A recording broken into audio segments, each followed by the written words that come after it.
Brace Lord, praise Lord, praise Lord. ஒரு நாள் தியான செய்தியில் ஆண்டவர் இன்னைக்கு நமக்கு கொடுத்த தலைப்பு ஜெயங்கொள்கிறவன். ஜெயங்கொள்கிறவங்கிற தலைப்பில் 3 வசனம் ஆண்டவர் நமக்கு கொடுத்துருக்காரு. ஜெயங்கொள்கிறவன் எல்லாவற்றையும் சுதந்திரித்து கொள்வான். வெளிப்படுத்தல் 21:7. ஜெயங்கொள்கிறவன் எவனோ அவனுக்கு தேவனுடைய பரதீசின் மத்தியில் இருக்கிற ஜீவ விருட்ச கனியை புசிக்க கொடுப்பேன். வெளிப்படுத்தல் 2:7. ஜெயங்கொள்கிறவன் 2ஆம் மரணத்தினால் சேதப்படுத்துவதில்லை. வெளிப்படுத்துதல் 2:11. கர்த்தருக்கு ஸ்தோத்திரம். ஜெயங்கொள்கிறவன் அப்படிங்கிற தலைப்பில் ஆண்டவர் இன்னைக்கு நம்மோடு பேசின வார்த்தைக்காக நன்றி.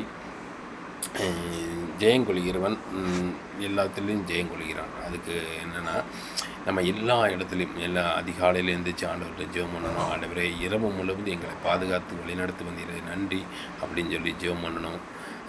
ஒரு வேலை காரியம், ஒரு தொழில் காரியம், என்ன காரியத்தை போனாலும் சரி, ஆண்டவர்கிட்ட முதல்ல நம்ம ஜெபிக்கணும். ஆண்டவர்கிட்ட சொல்லணும், ஆண்டவரே இந்த காரியம் நான் செய்ய போகிறேன், நீங்கள் என் கூட இருக்கணும், என்னை வழி நடத்தணும் அப்படின்னு சொல்லி அந்த காரியத்தை நம்ம சொல்லி ஜெபித்தோம் அப்படின்னா கண்டிப்பாக நம்மளுக்கு ஜெயம் கிடைக்கும். ஆண்டவர் நம்ம கூட இருந்து அந்த காரியத்தை வாய்க்க பண்ணுவார்.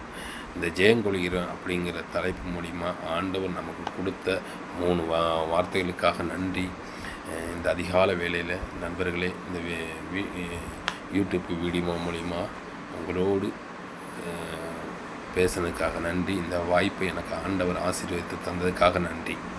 Praise the Lord, praise the Lord, praise the Lord. நண்பர்களே, நீங்களும் எல்லா காரியத்திலும் ஜெயங்கொள்ளுங்க. ஆண்டவர்கிட்ட ஜெபிங்க, ஜெபம் பண்ணுங்கள். எந்த ஒரு வேலை செஞ்சாலும் அதை ஆண்டவர்கிட்ட ஜெபம் பண்ணி அந்த காரியத்தை செய்யுங்க. அந்த ஆண்டவர் உங்களுக்கு ஜெயம் தருவார்.